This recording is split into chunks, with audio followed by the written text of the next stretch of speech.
Well, here we are at Walmart in Windham, Maine. So I have a couple purposes going in here besides a little bit of exercise, get my back working. I am going to get some medicines. I'm going to look and see if they have any digital scales. And I need a loaf of bread too. Here's a bunch of camping gear they got up front. And allergy season. I just met someone that was complaining about their allergies kicked in. The other day I noticed, I looked at my car and there was just a thin coating of pollen all over my car. This is the pharmacy area, which is hopefully where I'm going to find what I'm looking for. Now it's funny, I've talked to people that work at this Walmart, and the employees here feel really well treated by this company. I've read in some other states that Walmarts can be pretty bad to work for, but this Walmart employees are treated well. That's all I can say. I've talked to a number of them, you know, sometimes in idle moments, and generally they're pretty happy. What is going on though now, and you can see, I probably cut out some of it, but things missing from shelves. Well, why are things missing from shelves? There's no one to put stock away. Why was there only one person at the register when I tried to go through today? Was, again, they don't have enough employees. Maine is still doing this $300 unemployment benefit, and so people are staying home. I don't understand how that works, because normally to keep benefits you have to be applying at different places. I would think unemployment would have no trouble at this point disqualifying people as not actively seeking work. But maybe they've changed it so that it's like, you know, hey, unemployment, do it as long as you want. Here, we're giving you the extra money. Vote for us next time. That's what I think sometimes. We're getting into a buy vote situation. Okay, so here we're going into the antacids. I'm looking at Tums, and no brand. I'm going to pick up the Walmart brand of that, I believe. Then also, too, I'm looking for some gas pills. And, you know, there's a drastic difference in price between gas pills that you swallow whole and ones that you chew. To me, I would think the ones that you chew up would tend to be more effective. Maybe that's not true, but I have family members who do not like the chalky kind of taste of some antacids that you chew. So we're going to be getting some of the kind that you can swallow too. They've got these small bottles. That isn't it, I don't think. No, they've got these small bottles that are only $1 or so with only 20 doses in it, but I think I'm going to get them, a couple of those. There it is right there, $1.28. I'm going to get 2 of those, and then for me, I'm going to get one of the larger bottles of the chewable ones, and we'll call it good. So, but see that, you saw there a section where you can see here 2 things missing, but again, it's just a matter, it's kind of a vicious circle, because you figure if they can't get enough people, they can't put their stock out. If they don't put their stock out, they don't make money. So then it's like, then they can't afford to pay people more. It's like a vicious circle. Because if they're not making the profit, I don't know. It's a crazy world we live in. Pre-pandemic, I believe this place was hiring at $14 an hour for starting jobs. I could be wrong about that. You know, they have benefits too and things like that. I mean, I wouldn't want to work in retail again, but I'm just saying that my impression is that people feel treated better in this store. And at the Scarborough one's like that too. I've heard that from people in the Scarborough one, but I know, like in California, that you know, they've had substantial complaints from employees and things. So, I don't know, but here we go. We're just traveling along now. Here I'm looking at the kitchen things thinking I will find a scale here. You would think they would be somewhere else, but they're usually on blister cards hanging up in with the kitchen gadgets. And oh, this I don't see anything right off, but let me keep looking. You know, they've got the digital thermometers here too. Oh, there it is. There we go. 20 bucks, let's get it. Taylor, 500 gram total capacity, precision 0.01, no way, Jose. But we'll explain that later. We're going to be doing a box opening and review of this, which will be up tomorrow. And again, my two big purposes for these scales is for measuring smaller amounts of yeast, and also I need to make up some chemicals for testing mushrooms. And believe it or not, there's these 4 or 5 chemical solutions you can make up, and you put a drop of it on the mushroom, and the color it changes to tells you something about the mushroom. So you can look on a site and it will say, oh, it stains green with iron salts, and you've got the solution made of an iron salt. And so it's just one more way of being able to identify mushrooms. I do have a microscope as well, but I got a good microscope that needs a cleaning really, and the gears are kind of stripped on it. So I picked up this really inexpensive microscope at a yard sale, not the toy microscopes that you see, but it's probably the lowest end priced microscope that you can get. They used to sell for around $90 or $100. The company went out of business, I believe, but I was able to pick it up for 20 bucks, and we'll be trying to ascertain the shape of mushroom spores. Unfortunately, it's going to be a lot harder to judge their actual size without getting calibration slides. It costs $100, and you know what I need to do is get in touch with someone from a college or somewhere that has that calibration slide. Then I could just bring my thing in. Oh, barbecue! Looking at barbecue stuff. Then I can calibrate my microscope, and with that, then I can determine the size of mushroom spores. So we're looking in the garden section now. I'm also looking for a pH meter. pH for soil, well, yeah, but also, believe it or not, pH for bread. Sourdough bread. Evidently, you can figure out when your bread is properly proofed in some different things by the pH of the dough. And so I thought I'd just look.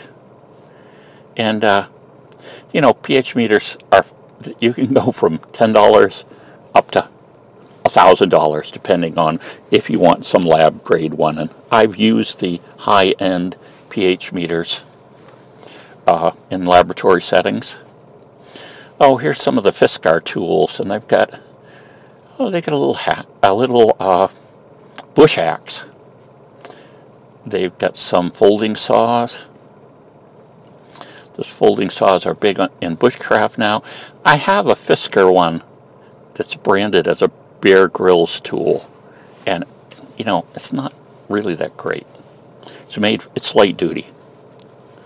I don't know if that Fiskar saw is better or worse. I don't know. But you know, they're actually arborist tools. They're not, you know, all these people in bushcraft use them, but technically they're for people that work with trees, and not necessarily for cutting down trees and, you know, making all kinds of firewood, although that's what people do use them for. The silky saws and some of the other folding saws are rugged enough to be able to do that. Here you can see all the pots and different things they have. We're eventually making our way out to the garden section, and again, I'm kind of looking for this pH meter idea.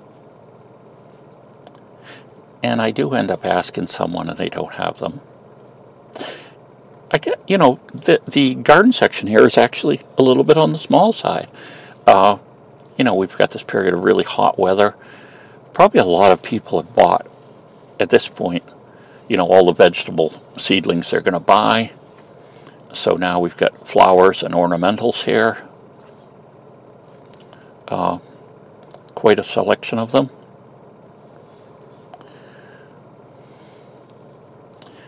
So I'm just taking a look. Oh, what is this? I don't know what that is. I couldn't find the sign for that. Looks like a succulent, some type of cactus or something. I will investigate that further. There's a still of it. If you know what that is, comment below. Okay. So we're back at it here now.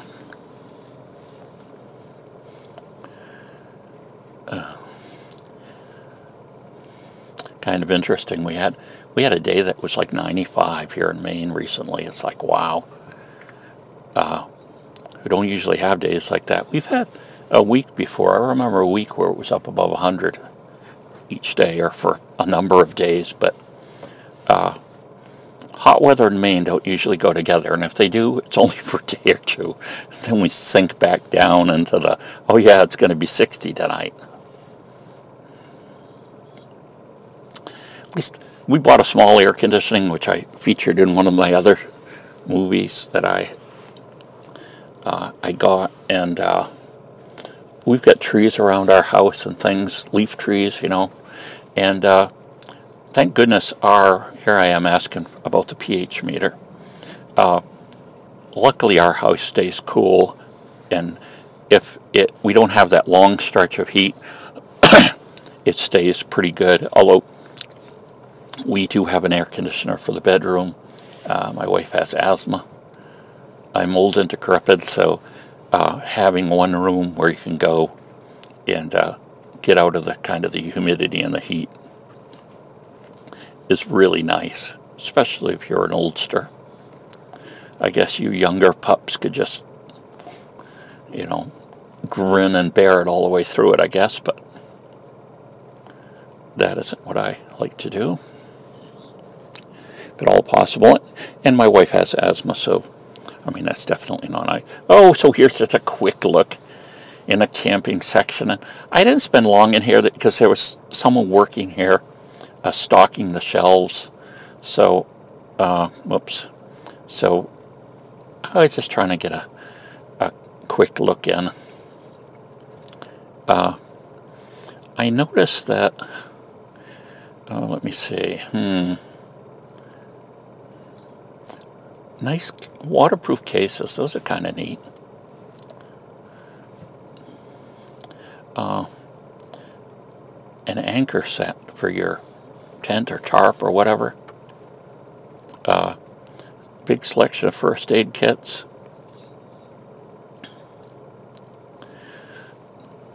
Here's some sealed kits that are specific for one thing, like this one for taking a shower, one for shaving.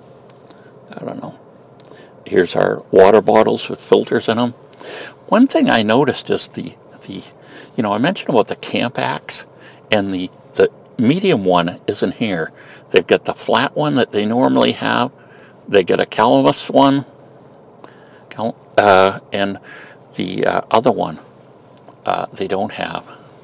Which I think I'm going to buy one of those. You can see the stock cart there, and so they're busy in there, so I'm not going to spend time looking. But one of the Camp Axes that looked kind of interesting isn't there anymore. You know, maybe they've just temporarily run out. So, okay, now we're going to go in to do some grocery shopping. I don't like grocery shopping at Walmart. Why not? Because it isn't Hannaford Brothers, where I know where everything is. And, I don't know. It's funny because you get used to shopping at a particular store. You get used to what their prices are, and you know when things are on sale and when they aren't on sale. You come into a completely different store that's so different. It's kind of like I'm looking at things and I'm thinking, gee, was that cheaper at the other store or not? I don't know. So anyway, I ended up getting a few items. What did I'm going to get carrots. I'm looking for some fake meat, vegetarian meat, because we've got someone in the house that's decided to try eating, I forget, they've got a special word now. It's not vegetarian, but a person who does eat fish and other things from the ocean, but doesn't eat, I guess, the mammals. It begins with P, but I don't know. It's, they've graded down. You've got vegetarian and vegan.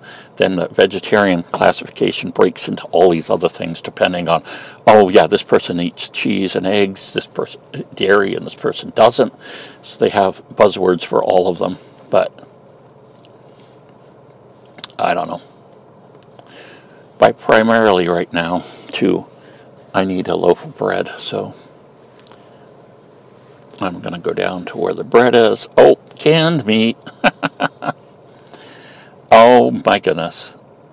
I'm getting a can of Spam that's smoked turkey flavor. So that should be interesting.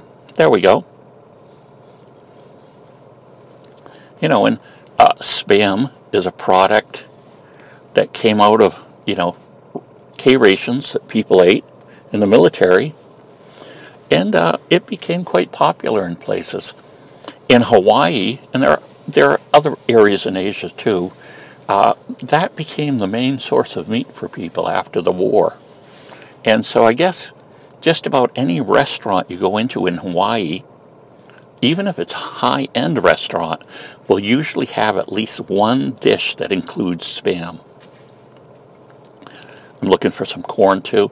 Now, some people don't realize, but if you take Spam or products like that and you fry them and brown them up, it kind of gets rid of a lot of the objectionable parts of what people think about with Spam. Sometimes there's a kind of jelly type material that's in the can and stuff like that. But if you take regular plain Spam and you fry it up, get it nice and golden brown, maybe cut it into smaller pieces first, whatever you want to do, you really can't tell that it isn't ham. At least I can't, and my family can't, especially if you're putting in something.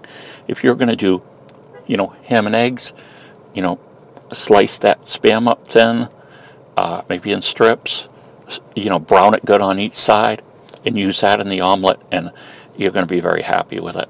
And yeah, so it's a long-term food solution too.